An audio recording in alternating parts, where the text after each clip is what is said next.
They had no idea who they were dealing with. When a flight attendant forced a black family out of first class, it seemed like just another act of bias. But moments later, the truth came out. This family wasn't just wealthy. They owned the entire airline. What happened next changed everything. Before we start the story, comment below where you're watching from today. And if you enjoy stories like this, make sure to like, share, and subscribe for more. The boarding gate buzzed with activity as passengers moved quickly, eager to settle into their seats. Among them was a family of 3, James Anderson, his wife Celeste, and their 5-year-old son Liam. James, dressed in a tailored navy suit, carried a sleek leather briefcase. His demeanor exuded quiet confidence.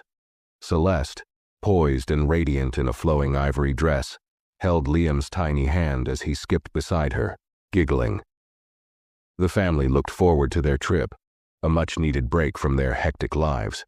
As they stepped into the aircraft's first-class cabin, the polished interiors shimmered under the warm cabin lights. James glanced at the seat numbers with a faint smile. "Here we are," he said to Celeste, guiding her and Liam to their seats. Passengers nearby offered brief, polite nods, and the Andersons began settling in. Celeste helped Liam climb into his seat, handing him a small toy airplane that lit up his face with excitement. While James stowed their carry-ons in the overhead compartment, a flight attendant named Veronica Summers observed the family from across the cabin. Veronica's sharp gaze swept over them, her lips pressing into a thin line. She adjusted her crisp uniform as if preparing for action and strode briskly toward their seats.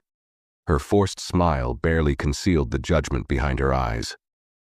"Excuse me," Veronica said, her voice carrying an edge of authority as she addressed James. "May I see your boarding passes?" James turned to her calmly and retrieved the passes from his jacket pocket. "Of course," he replied with a polite nod, handing them over. Celeste looked up, sensing a hint of tension in Veronica's tone. Liam, oblivious to the exchange, played happily with his toy. Veronica examined the tickets with a scrutiny that felt unnecessary. Her eyebrows knitted together as she double-checked the details. "First class?" she questioned, her voice faltering slightly as if the words were hard to believe. James nodded once more, maintaining his calm. "Yes, these are our seats," he replied evenly. His tone was measured, but Celeste caught the flicker of annoyance in his eyes.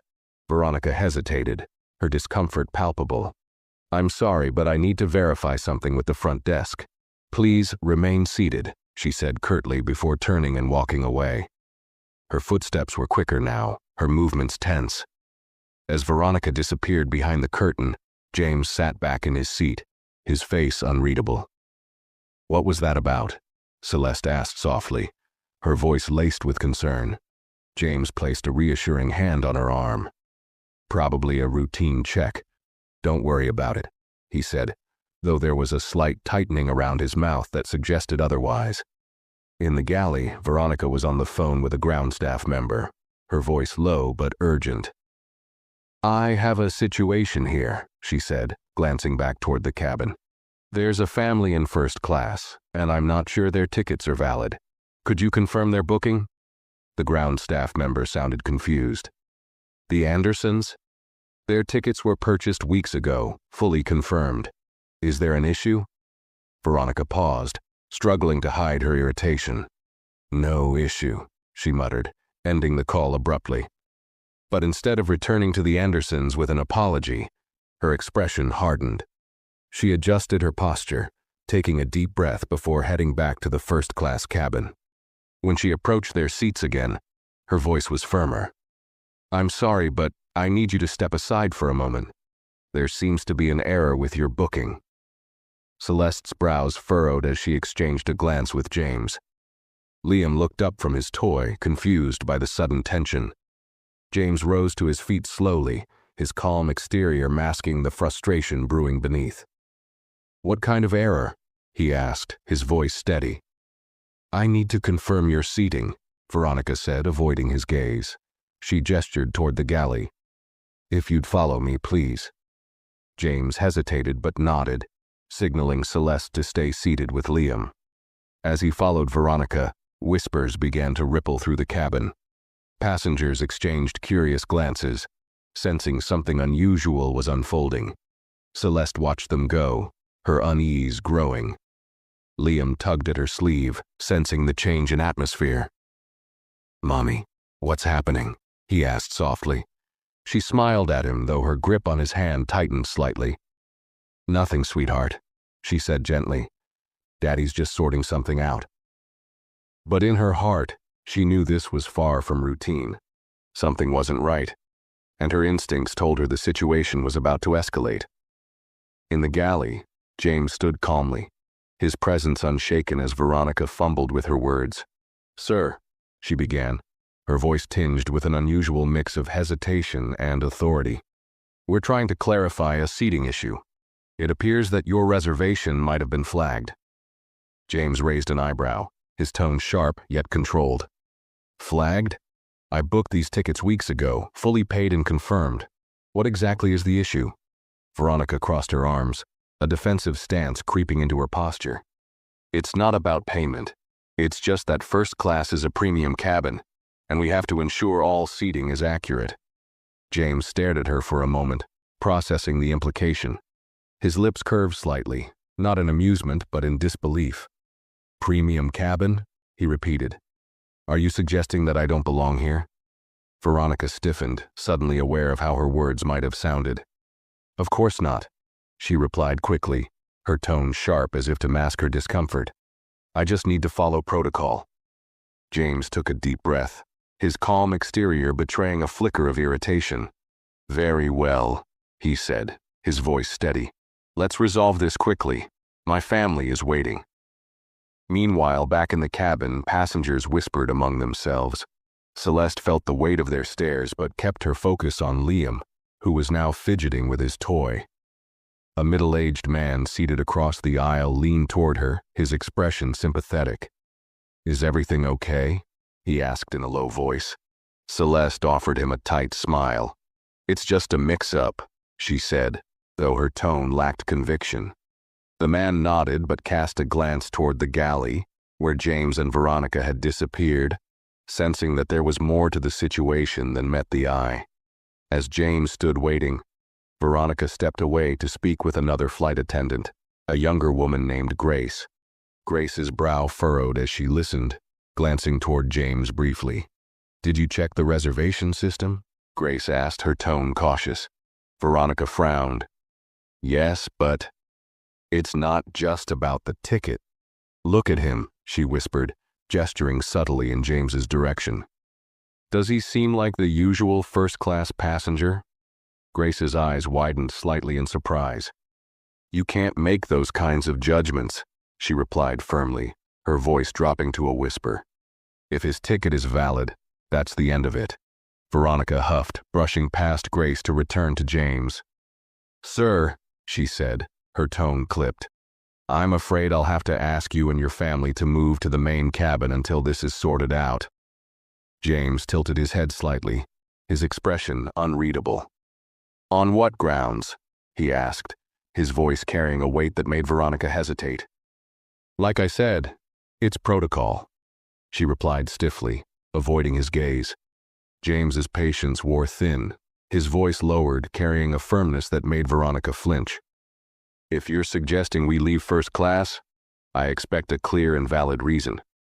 Because at this moment, it seems like you're acting on something other than protocol."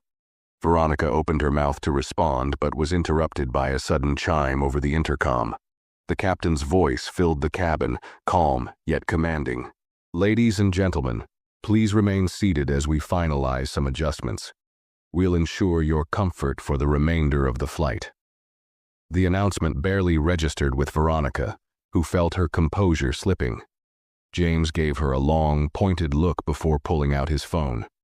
"Excuse me," he said curtly, turning away as he made a call. His tone was measured, but there was no mistaking the authority behind his words. "Is this still the right time?" he asked into the phone. After a brief pause, he added, "Good. Proceed as planned." He ended the call swiftly and returned his attention to Veronica, his calmness now unsettling. "Shall we return to my family?" James asked, his tone polite but firm. Veronica hesitated, her confidence shaken. She nodded stiffly and led the way back to the cabin, but something about James's composure made her stomach churn. As they approached the first-class section, all eyes turned toward them. James's return was met with murmurs, passengers clearly sensing the tension in the air. Celeste stood, her gaze meeting James's in silent question. He gave her a reassuring nod, but there was a subtle shift in his expression that only she noticed, a look that told her the situation was far from over. Veronica remained uneasy as she escorted James back to his seat. Her mind raced, but she maintained her professional facade. Celeste greeted James with a quiet, questioning look, but he gave her hand a reassuring squeeze. Liam, sensing his father's return, beamed and resumed playing with his toy airplane, oblivious to the tension simmering around him. Before James could fully settle in, Veronica returned, her face set in determination. "Sir," she began, her voice clipped, "we've decided that it would be best for you and your family to move to the main cabin until we can fully verify your reservation." Celeste's jaw tightened, but she kept her composure, glancing at James to gauge his reaction. James took a slow, deliberate breath and looked directly at Veronica, his voice calm but edged with steel. "Our tickets have been verified. We paid for these seats in full. If there's a valid reason for us to move, I'd like to hear it now." Veronica hesitated, her confidence faltering under James's unyielding gaze. Other passengers began to take notice, their murmurs growing louder. An elderly woman a few rows away whispered to her companion, "They've been perfectly polite. What's the issue?" A younger man seated nearby interjected loudly enough for others to hear, "They're paying customers like the rest of us. Why are they being singled out?" The rising voices seemed to rattle Veronica further. "Sir, I don't want to escalate this," she said, her tone sharpening. "Please cooperate, or I'll be forced to involve security." Celeste's eyes narrowed, her patience clearly wearing thin. Before she could speak, James raised a hand gently, signaling for her to stay calm. He stood slowly, adjusting his suit jacket with deliberate precision. "If you're calling security," he said evenly, "make sure they come prepared with an explanation." The challenge in his tone sent a ripple through the cabin. Veronica's face reddened slightly, but she held her ground. "Please gather your belongings," she insisted, her voice now betraying a hint of desperation. James locked eyes with her for a long moment before turning to Celeste. "It's fine," he said softly, his calm demeanor as steady as ever. "Let's go."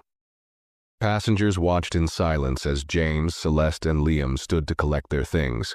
Liam clung to his toy airplane, his earlier excitement now dimmed by confusion. Celeste kept her head high, her expression unreadable as she held Liam's hand.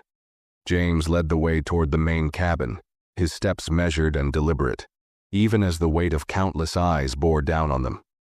As they walked, James reached into his pocket and sent a quick message on his phone, his face betraying nothing. They were directed to cramped seats in the middle row of the main cabin. James helped Celeste settle Liam into his new seat before sitting beside them.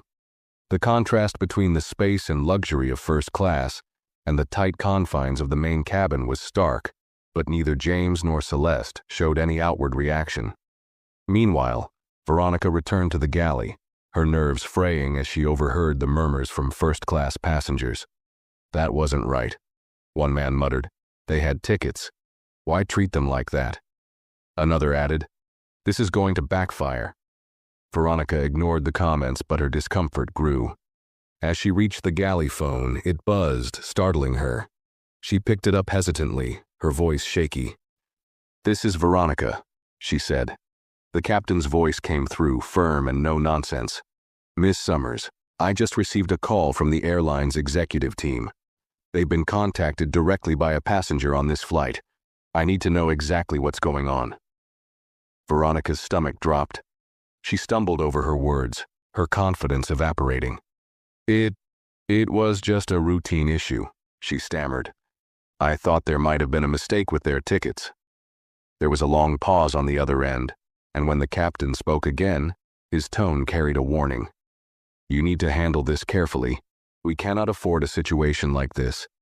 I suggest you tread lightly until further notice."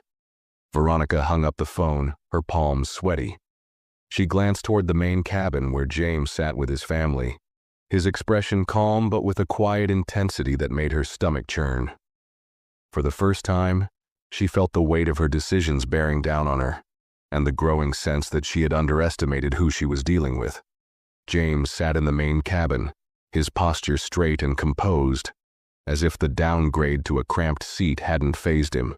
Celeste sat beside him, her hand resting lightly on Liam's shoulder as he played with his toy airplane. Though outwardly calm, her sharp glances toward the first-class cabin betrayed her simmering frustration. James, however, seemed unbothered. He pulled out his phone, typed a brief message, and then leaned back, observing the situation with a quiet air of control. Back in the first-class cabin, the passengers' murmurs had grown louder. A tall man in a tailored suit leaned toward Veronica as she walked past. "That family had valid tickets," he said, his tone critical. "What exactly was the problem?" Veronica tried to keep her voice firm, though her nerves were clearly frayed. "It's just a procedural matter. Everything's under control." The man frowned but didn't press further, though his disapproval was evident. Veronica hurried back to the galley where her colleague Grace was organizing refreshments. Grace shot her a disapproving glance as she handed over a tray of drinks. "You need to fix this," Grace said in a low voice. "That man isn't just any passenger. He's been calm, but I can tell he's not letting this slide." Veronica bristled. "I was just following protocol. It's not my fault if people can't handle being questioned." Grace set the tray down with more force than necessary, her patience clearly wearing thin.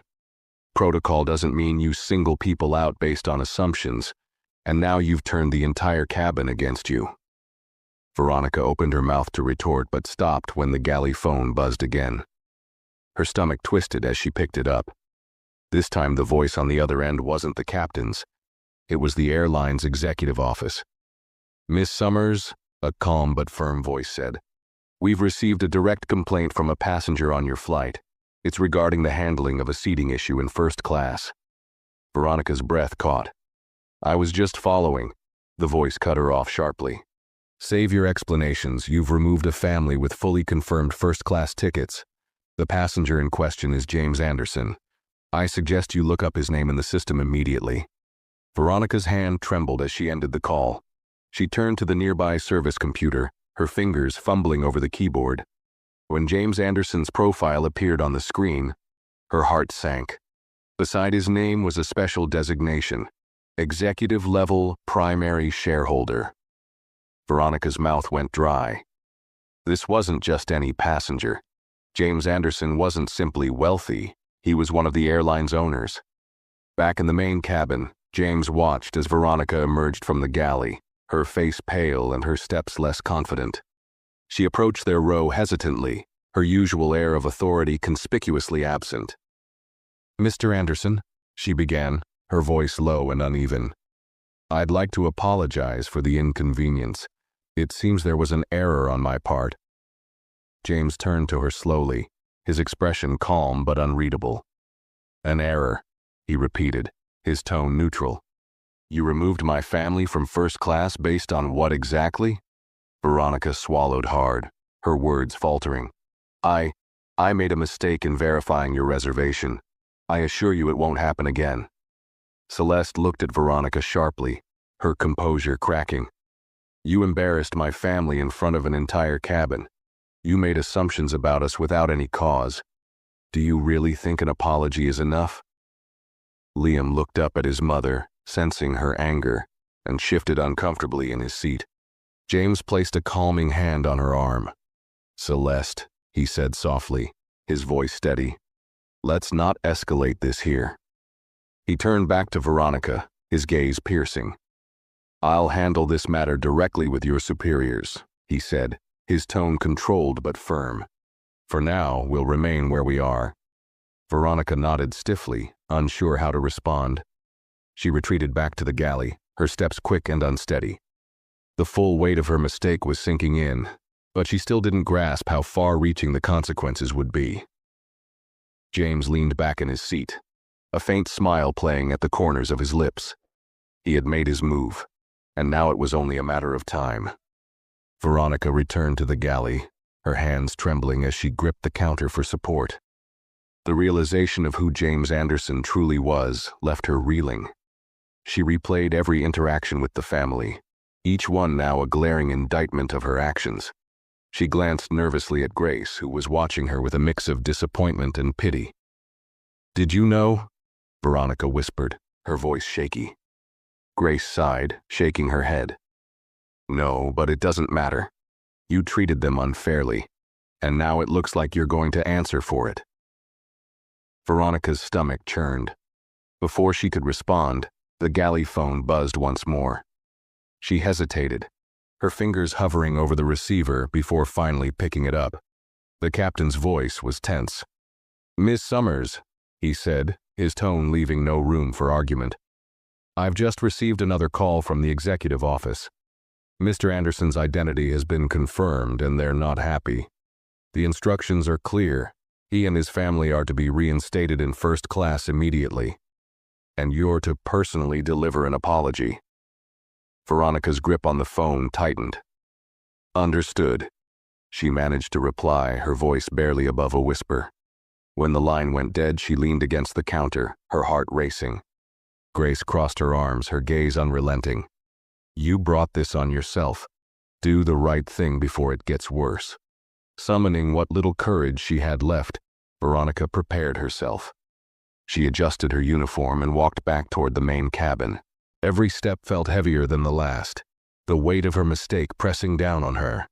As she approached the Anderson family, passengers turned to watch, their curiosity palpable. "Mr. Anderson," Veronica began, her voice softer than anyone had heard it before. "On behalf of the airline, I'd like to sincerely apologize for the inconvenience and the way your family has been treated. It was an error in judgment, and I take full responsibility." Celeste raised an eyebrow, her expression a mix of anger and disbelief. "Now you realize it's an error?" she asked, her voice cold. Veronica's face flushed, but she kept her tone professional. "The executive office has instructed that your family be returned to first class immediately. I will personally ensure that your seats are ready, and that no further disruptions occur."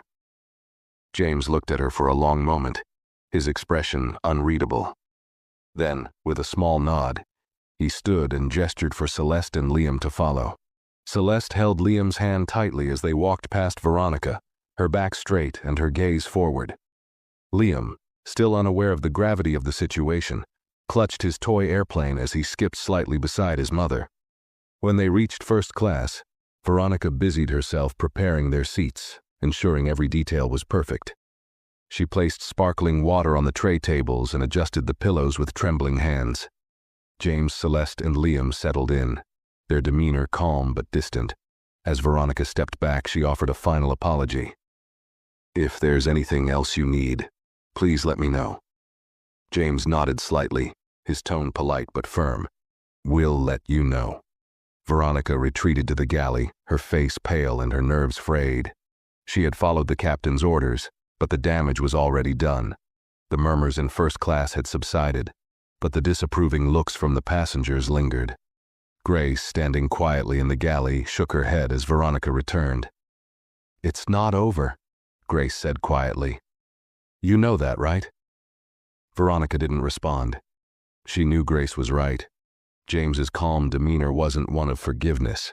It was the calm of someone who had already set the wheels of accountability in motion. And for the first time, Veronica understood that the repercussions of her actions were only just beginning.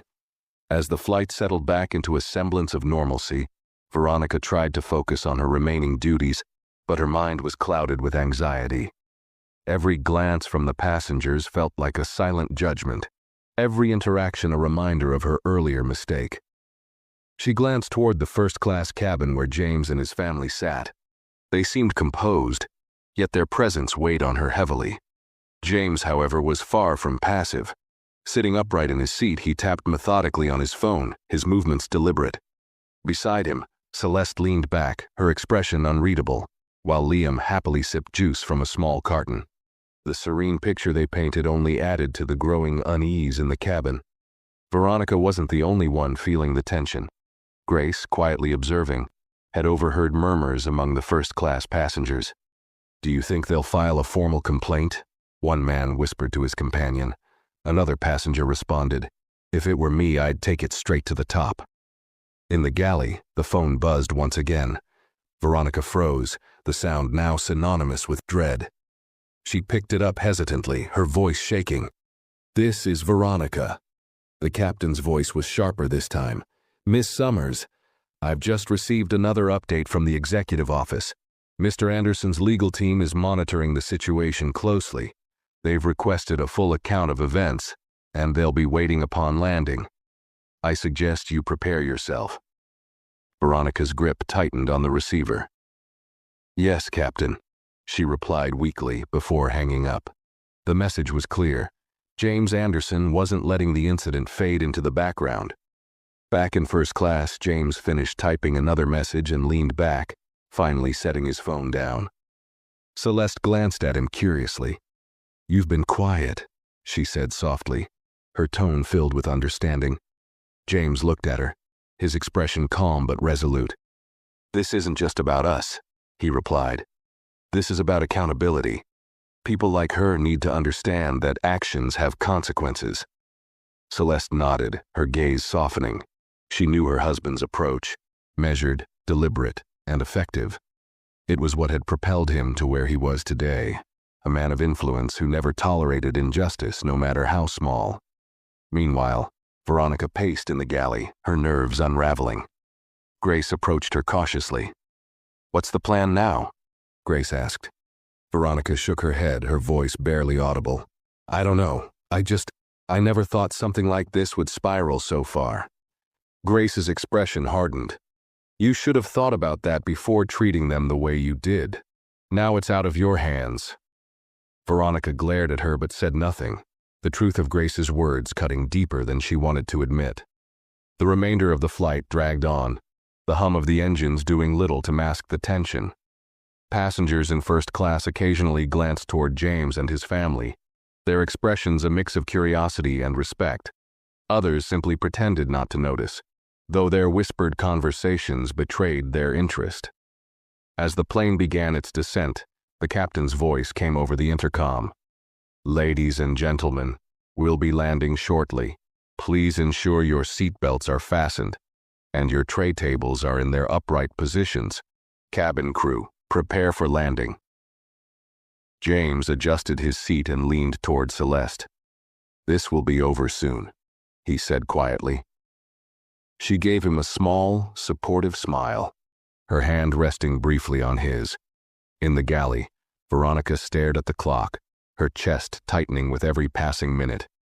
She knew the landing would bring no relief, only more questions, more judgment, and likely more consequences. Grace's warning echoed in her mind. It's not over. And Veronica knew, deep down, that the worst was yet to come. The plane touched down smoothly, the familiar jolt signaling the end of the flight. For most passengers, it was the start of a routine disembarkation. For Veronica, it felt like the beginning of her reckoning. She stood stiffly near the galley, her hands gripping the counter as passengers began collecting their belongings. Her eyes flicked toward first class, where James Anderson remained seated, calm and unhurried. Celeste leaned toward James as Liam sat quietly, swinging his legs. "What's the plan?" she asked softly, her voice barely audible above the sounds of passengers preparing to leave. James's expression didn't change. "We wait," he replied simply. "Everything is already in motion."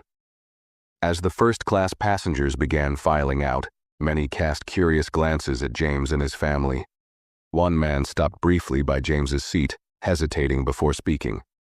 "I'm sorry for what happened earlier," he said, his voice low but earnest. "It wasn't right." James looked up at him, offering a small nod. "Thank you," he replied. The man nodded back and continued toward the exit, his expression thoughtful. Veronica stood near the plane's main door, forcing herself to smile at departing passengers. Each polite nod and murmured farewell felt heavier than the last. She couldn't help but glance back at first class, where James and his family remained seated. Their refusal to join the crowd of disembarking passengers made her stomach churn. The galley phone buzzed and Veronica jumped, startled. She grabbed it quickly, her voice cracking as she answered. "This is Veronica." It was the captain again, his tone clipped. "Security will be waiting at the gate. They've been briefed by the executive team. You're to stay on board and provide a full account of your actions. Do not leave the plane until instructed." Veronica's heart sank. "Understood," she whispered, her voice barely audible. As she hung up, Grace approached her, her expression grim. "They're here, aren't they?" Grace asked. Veronica nodded numbly. "Security. The executives. Probably the board." Grace sighed, shaking her head. "I told you this wasn't over." As the last few passengers left the plane, the cabin grew eerily quiet. Veronica turned to see James rise from his seat, smoothing his jacket as he helped Celeste gather their belongings. Liam clutched his toy airplane tightly, looking up at his parents with a curious expression. Veronica stepped forward hesitantly, her voice shaking. "Mr. Anderson, I want to apologize again for—" James raised a hand, cutting her off mid-sentence. His tone was calm but final. "Save it. The people waiting outside will hear everything you have to say." Celeste shot Veronica a cold glance as she took Liam's hand and stepped into the aisle. James followed behind them, his presence commanding without effort. As the family approached the plane's exit, two uniformed security officers stepped aboard. They exchanged brief nods with James before their eyes landed on Veronica. "Miss Summers?" one officer asked, his tone firm. Veronica's throat tightened.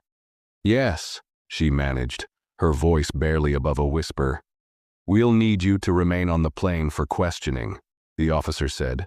"Please follow us to the galley."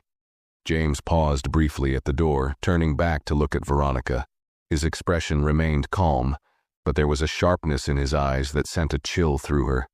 Without another word, he stepped off the plane, his family following closely behind. As they disappeared into the terminal, Veronica felt the full weight of her actions pressing down on her. The officers gestured for her to move toward the galley, and she obeyed, her legs trembling. The realization hit her with brutal clarity. Her future was no longer in her hands. As the Anderson family stepped into the terminal, the atmosphere shifted around them. The usual bustle of passengers was interrupted by the sight of two executives in tailored suits waiting nearby. They stood stiffly, their professional demeanor masking their nervous energy. One of them, a tall man with silver-rimmed glasses, stepped forward to greet James. "Mr. Anderson," the man began, his tone apologetic but formal. "I'm Richard Hale, Vice President of Operations. On behalf of the airline, I want to extend our deepest apologies for the unacceptable treatment you and your family experienced today. We are taking this matter very seriously." James nodded slightly, his expression unreadable. Celeste stood beside him, holding Liam's hand, her posture as composed as ever. "I trust you are," James replied, his tone calm but cutting. "This isn't just about us. It's about the standards your airline claims to uphold and how they failed today." Richard swallowed visibly, adjusting his tie. "You're absolutely right, Mr. Anderson. We are already initiating a thorough review of our policies and training programs to ensure that nothing like this happens again. I assure you, accountability will be taken." James tilted his head slightly, his eyes narrowing. "Accountability," he repeated. "That's exactly what I expect. I also expect to see tangible changes, not just promises. Words won't repair the damage caused by actions or assumptions." Richard nodded quickly. "We've already begun the process of reviewing the incident. The flight attendant involved will be questioned and held responsible for her actions. If you have time, the CEO himself would like to meet with you to discuss this further." James glanced at Celeste, who gave a subtle nod of agreement. "Schedule the meeting," James said. "I'll make time." As the Andersons walked toward the baggage claim, the executives lingered, exchanging uneasy glances. Back on the plane, Veronica sat in the galley, flanked by the two security officers. Her hands trembled slightly as she stared at the table in front of her. The air felt heavy, and the silence was oppressive. One of the officers broke the silence. "Miss Summers, we're going to need a detailed statement about the events on this flight. The airline's executive team is already reviewing the complaint filed by Mr. Anderson." Veronica's eyes darted between the two officers. I didn't know who he was," she stammered. I thought there was an issue with their tickets." One of the officers frowned, his gaze steady. "Miss Summers, the issue wasn't with their tickets. The issue was with your actions. What made you decide to remove a family with confirmed first-class reservations?" Veronica hesitated, her mouth opening and closing as she tried to find the right words. Her voice came out weak and defensive. "I was following protocol. I thought they might have been in the wrong section. First class it's premium seating, and they—" She stopped herself, realizing how her words sounded. The officer's expression hardened. "And they what, Miss Summers?" "Didn't look the part?" Veronica's face flushed. "No, I didn't mean that. I made a mistake. I didn't intend for this to happen." The second officer leaned forward, his voice sharper. "Intentions don't matter here. What matters are your actions, and those actions have consequences. Do you understand the severity of this situation?" Veronica nodded quickly, her throat dry. She felt cornered, every word she said seeming to dig her deeper into trouble. "I didn't mean to cause any harm," she said, her voice trembling. "I was just trying to do my job." The first officer exchanged a glance with his colleague before speaking again. "Your job is to ensure that passengers are treated with respect and dignity. What happened here today was the opposite of that."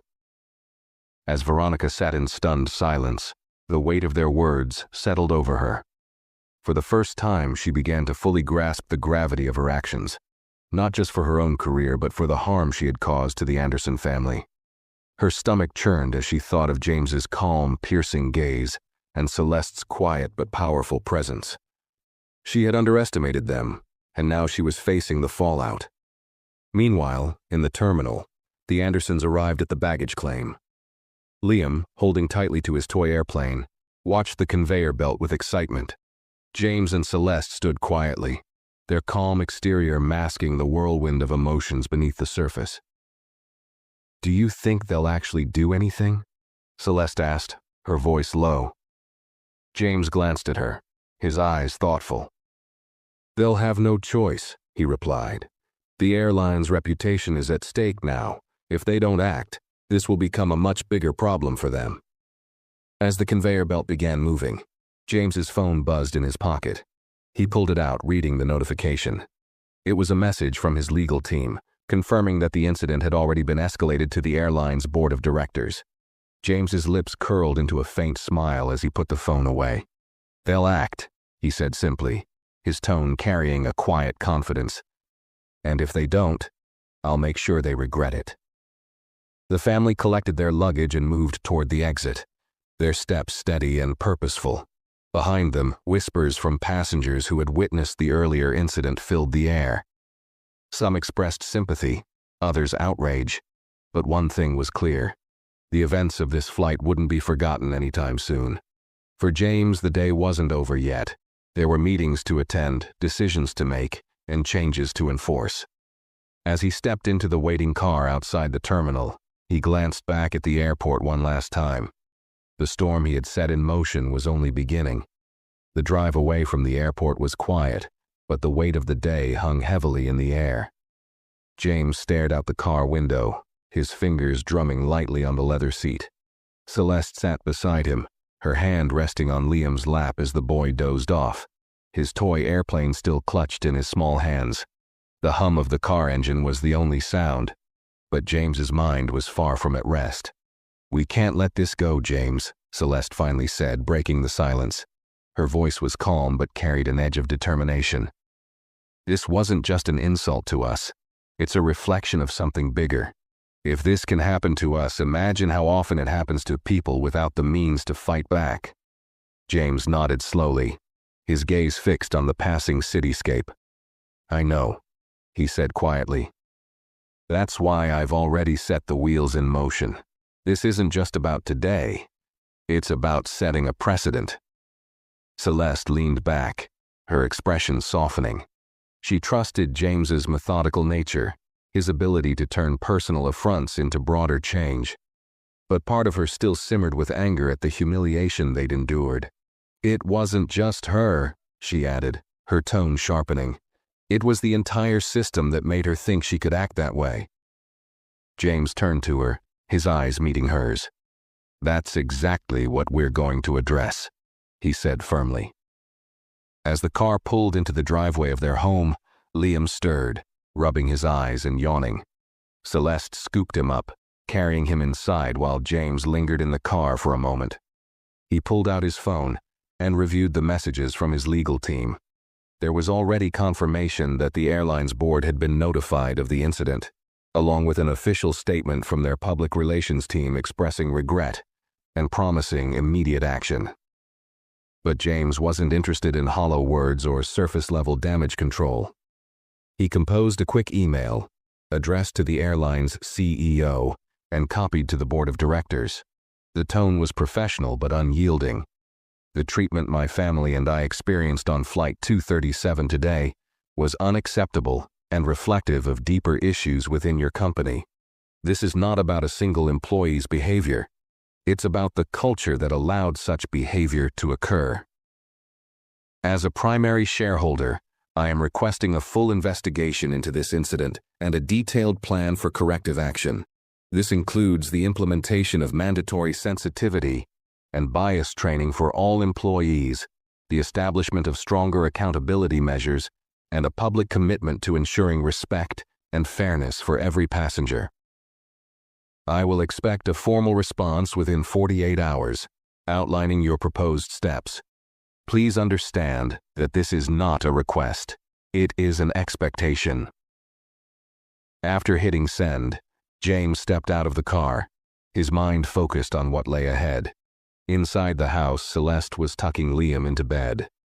When she rejoined James in the living room, she found him seated at his desk, already reviewing documents on his laptop. "Do you think they'll listen?" she asked, sitting across from him. "They'll have no choice," James replied, not looking up.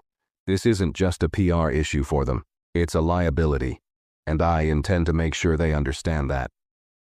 Meanwhile, back at the airport, Veronica sat in a stark conference room, her nerves frayed and her thoughts racing.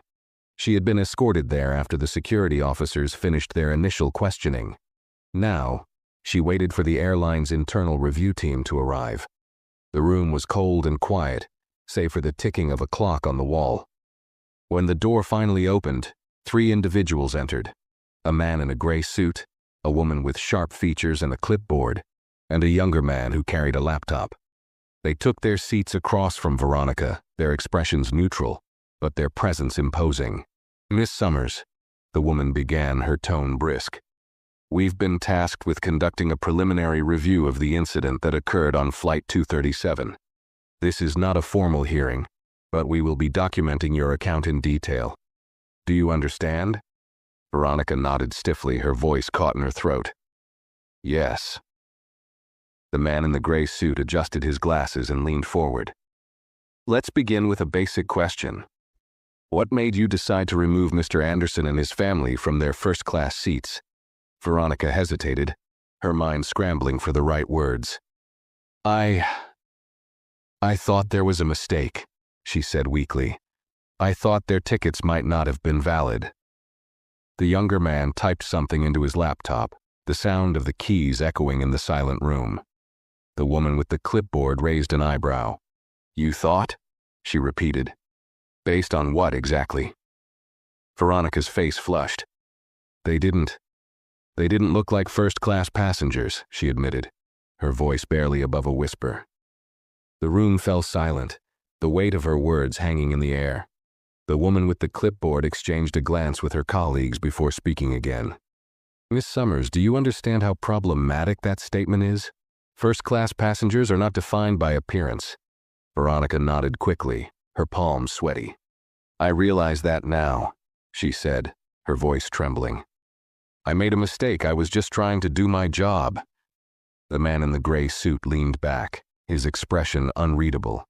"Your job," he said slowly, "is to uphold the airline's policies and ensure a positive experience for all passengers.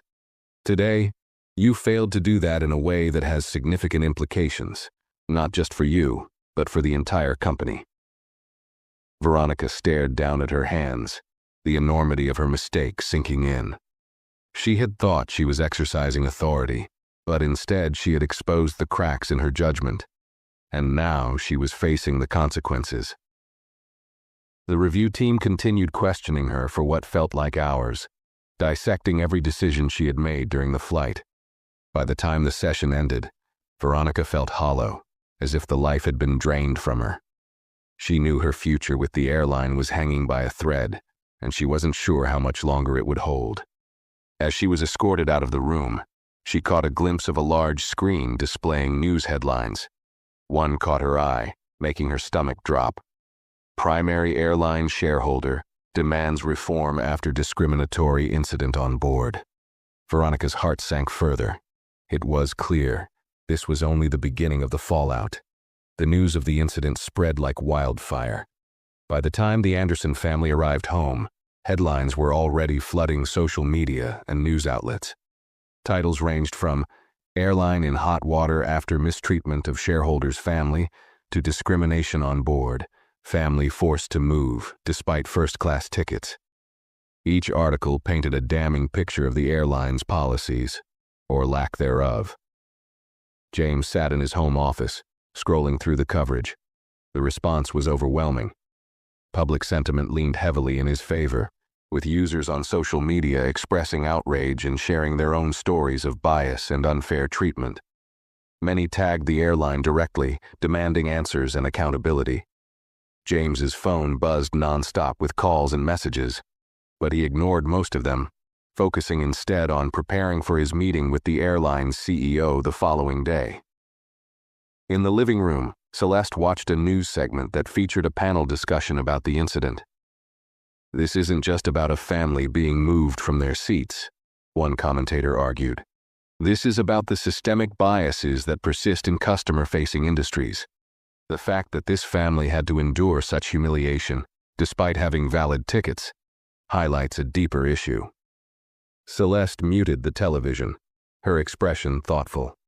She turned to Liam, who was happily building a tower with his blocks, blissfully unaware of the storm swirling around them. She envied his innocence but felt even more determined to protect it. The ordeal had shaken her, but it had also reminded her why they couldn't let this go. Meanwhile, at the airline's headquarters, the executive team was in crisis mode. The CEO, Robert Langston, stood at the head of a conference room table, his expression grim. Around him, senior executives pored over reports, media coverage, and social media analytics. The situation was spiraling out of control, and every passing hour brought more bad press.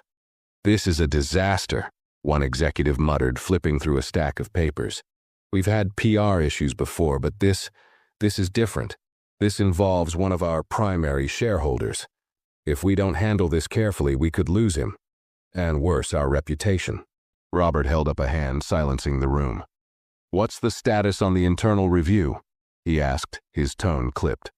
A senior HR manager cleared her throat. "We've completed the preliminary questioning with the flight attendant involved. Her actions were clearly based on bias, though she claims it wasn't intentional. She's been suspended pending further investigation." Robert frowned, his jaw tightening. "Suspended? That's not enough. We're dealing with a shareholder who has direct access to our board. We need to show decisive action." Another executive chimed in cautiously. "We're preparing an official apology and outlining new training initiatives. We've already reached out to Mr. Anderson's team to schedule a meeting." Robert nodded, but his expression remained tense. "Good. But it won't be enough to placate him. He's not just angry.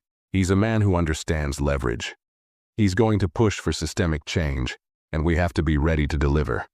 The room fell silent, the weight of his words sinking in. They all understood the stakes. This wasn't just about resolving one incident. It was about addressing a culture that had allowed such an incident to occur in the first place. Back at her apartment, Veronica sat on her couch, staring blankly at the termination notice on her laptop screen. The message from HR had been brief and cold. Your actions during Flight 237 were deemed a violation of our company's core values and customer service policies. Your employment with the airline has been terminated, effective immediately. Her hands trembled as she reread the email, the words blurring together. In the span of a single day, her career had unraveled. The job she had prided herself on for years was gone, and she had no one to blame but herself. Veronica's phone buzzed with notifications, texts from friends and family who had seen the news. Most messages were sympathetic, but a few were bluntly critical. She didn't respond to any of them. The shame was too heavy, and she wasn't ready to face the full extent of her failure. She turned on the television, hoping for a distraction, but instead she was confronted with a news anchor discussing the incident. The words stung. The airline's handling of this situation has sparked outrage, particularly given the clear racial undertones of the flight attendant's actions. This is a stark reminder that unconscious bias can have real, damaging consequences. Veronica switched off the TV, burying her face in her hands. She had thought her actions were harmless, that she was just following protocol.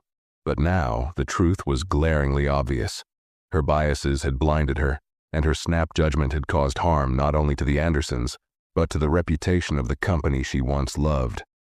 For the first time, Veronica felt the full weight of what she had done. Not just the loss of her job, but the damage she had caused to others. She picked up her laptop, hesitating for a moment before typing an email. The recipient was the Anderson family.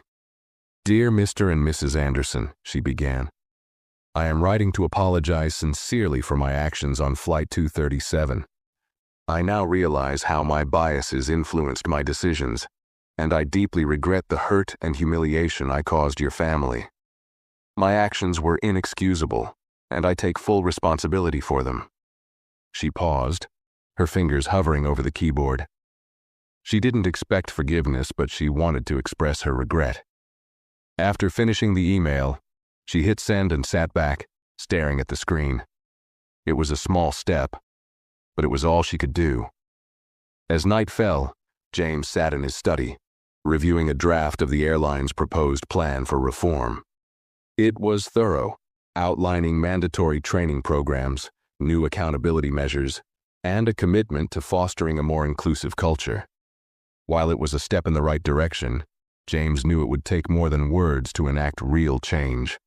Celeste entered the room holding a cup of tea. "Is this what you wanted?" she asked, gesturing to the documents on his desk. James looked up, his expression thoughtful.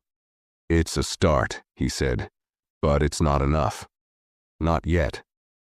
He set the papers aside and took the tea from her, his gaze softening. "This isn't just about punishing one person. It's about ensuring no one else has to go through what we did." Celeste nodded, placing a hand on his shoulder. "Then let's make sure they follow through." James smiled faintly, the determination in his eyes unwavering. The fight wasn't over, but neither was his resolve. The next morning, James arrived at the airline's headquarters for his scheduled meeting with Robert Langston, the CEO. The building was sleek and modern, towering above the bustling city streets. A professional-looking assistant greeted James in the lobby, her demeanor respectful but visibly nervous. "Mr. Anderson," she said with a slight bow of her head, "Mr. Langston is expecting you. Right this way." James followed her through the polished corridors, his footsteps measured and deliberate. Employees they passed exchanged furtive glances, aware of who he was and why he was there.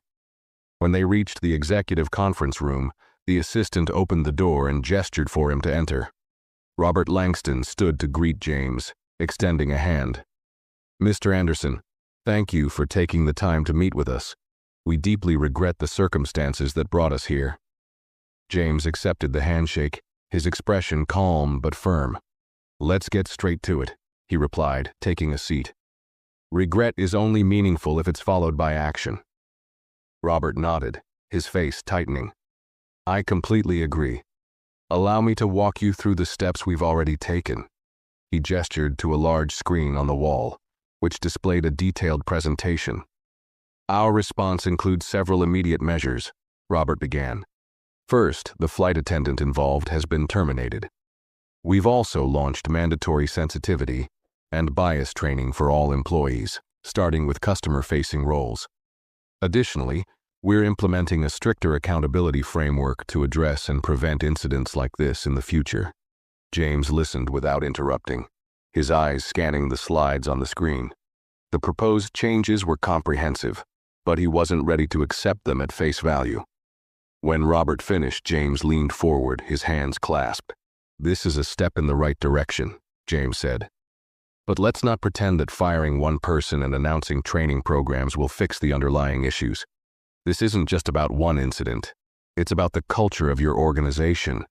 That takes more than policy updates. It takes consistent, measurable change." Robert looked uneasy but nodded. "You're absolutely right. We're committed to ensuring this goes beyond surface-level adjustments." James tapped the table lightly, his tone steady. "I want monthly progress reports on the implementation of these changes. I want to see data, employee feedback, incident trends, and measurable improvements. And I want an independent review conducted by a third party, not your internal team." Robert hesitated for a moment, then nodded again. "We can arrange that. Anything else?" James's gaze hardened slightly. "Yes, I also want a public apology, not just to my family but to every passenger who has experienced discrimination while flying with your airline. This isn't just about me. It's about setting an example." Robert's expression tightened, but he didn't argue. "Understood. We'll issue a formal statement today." James sat back, his demeanor calm but commanding. "Good. I'll be watching closely, Mr. Langston. Don't mistake my cooperation for complacency." The tension in the room was palpable as Robert nodded once more. "We won't disappoint you," he said quietly. As James left the headquarters, his phone buzzed with notifications. Social media was still abuzz with discussions about the incident, with hashtags like #Airline Accountability and #Bias in Flight trending globally. James scrolled through the posts briefly, noting the widespread support, but also the calls for deeper systemic change.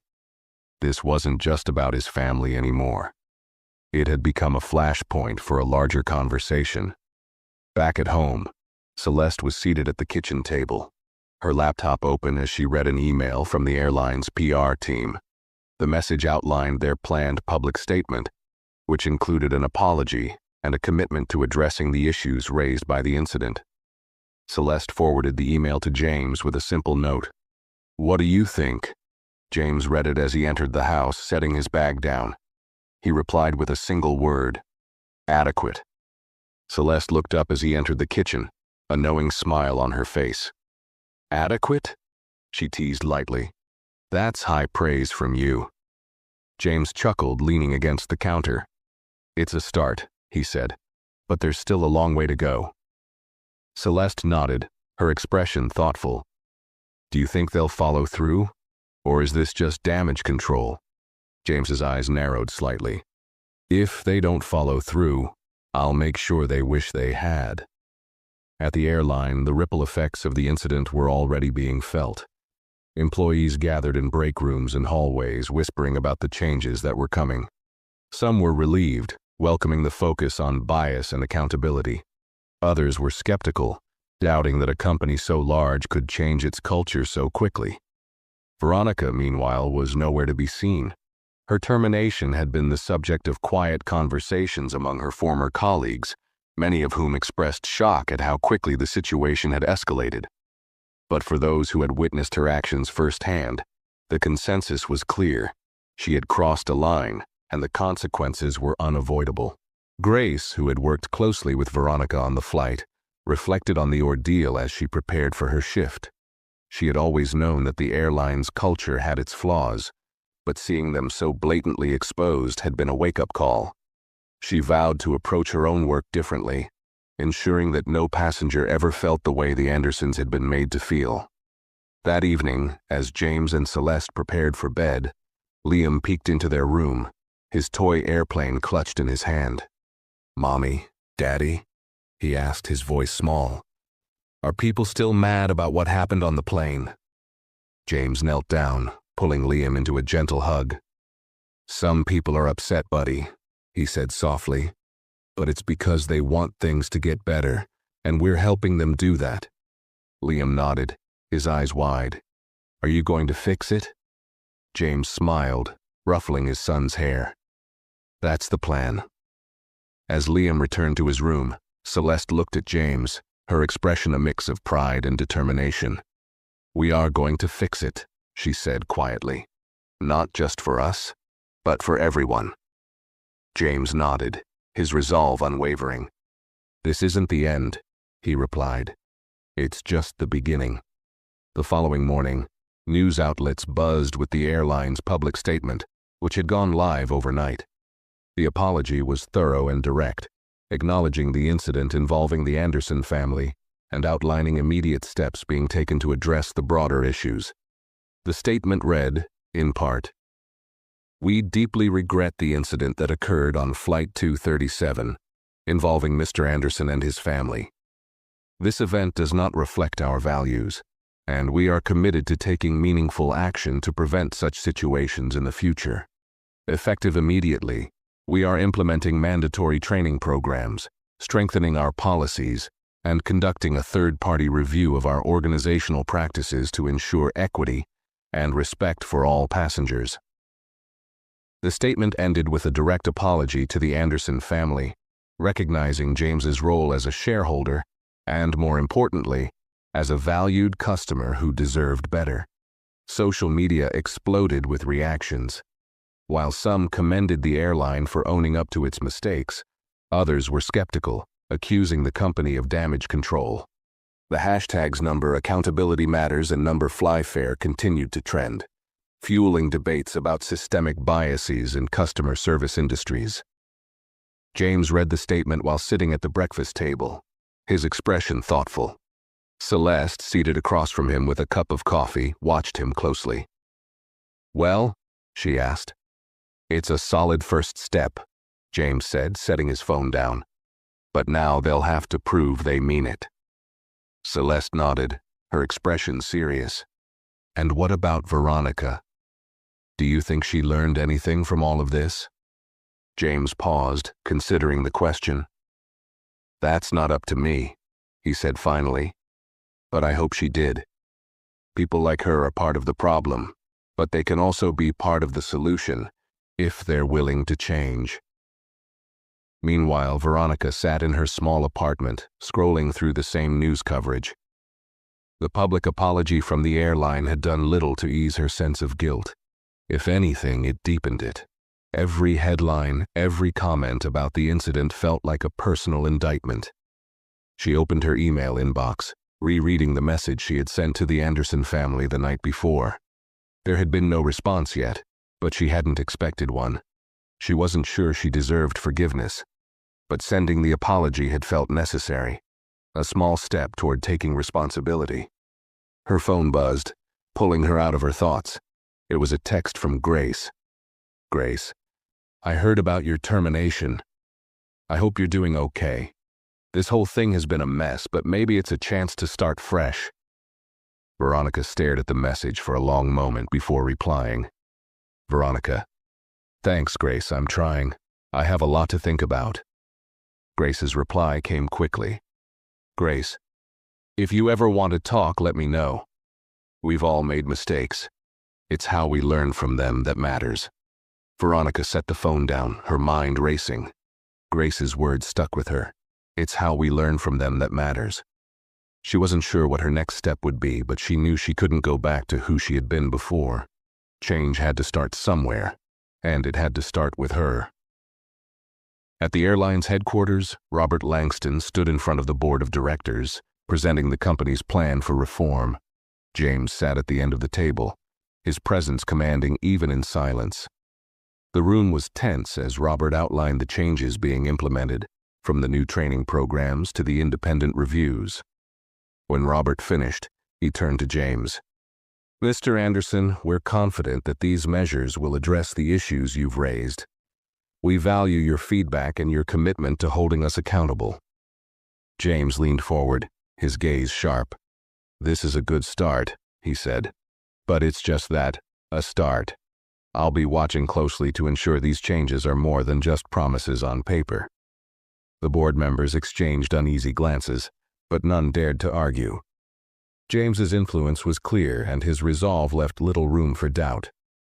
As the meeting adjourned, one of the board members approached James. She was an older woman with a kind but serious expression. "Mr. Anderson," she said, "I want you to know that some of us on the board are fully behind you. This is the kind of accountability our airline has needed for a long time." James nodded, offering a small smile. "I appreciate that," he said. "Now let's make sure it happens." Later that day, as James returned home, he found Celeste in the backyard, watching Liam play with a toy plane. The boy ran around, laughing as he mimicked the sound of an engine. James stood beside her, slipping an arm around her waist. "Meeting went well," he said simply. Celeste smiled. "I'm glad. Did you give them the usual no excuses talk?" James chuckled. "Something like that." They watched Liam for a moment in comfortable silence. Finally, Celeste spoke, her voice soft. "Do you think we'll ever stop having to fight these battles?" James sighed, his expression thoughtful. "Probably not," he admitted. "But every fight brings us closer to something better. And as long as we keep pushing, change is inevitable." Celeste leaned her head against his shoulder. "Well, if anyone can make it happen, it's you."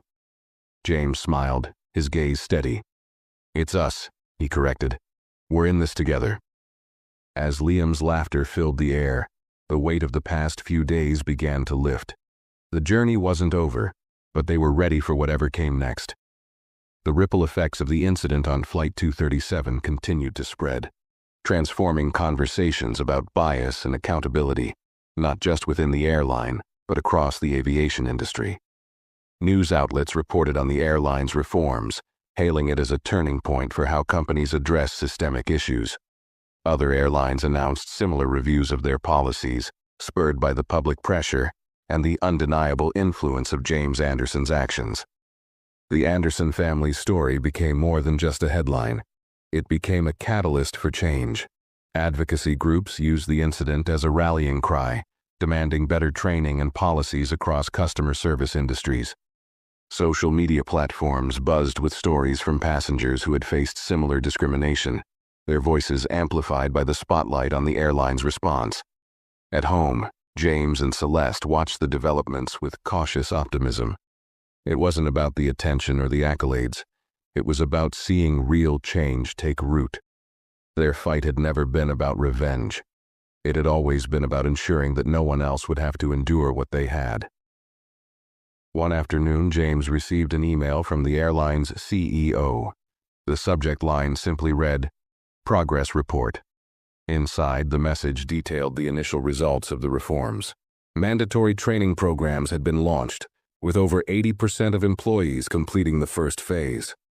A third-party review had begun, and initial findings highlighted areas for further improvement. There was also a personal note from Robert Langston at the end. "Thank you for holding us accountable. Your insistence on doing what's right has made our company better, and we're not done yet." James forwarded the email to Celeste, adding his own note. Step 1. Complete. On to Step 2. Elsewhere, Veronica sat in a small coffee shop scrolling through job listings on her laptop. She had spent the week since her termination reflecting on what had happened. The regret was still raw, but she was determined not to let it define her. She had begun attending workshops on unconscious bias and diversity, hoping to better understand where she had gone wrong and how she could do better. As she sipped her coffee, her phone buzzed with an email notification.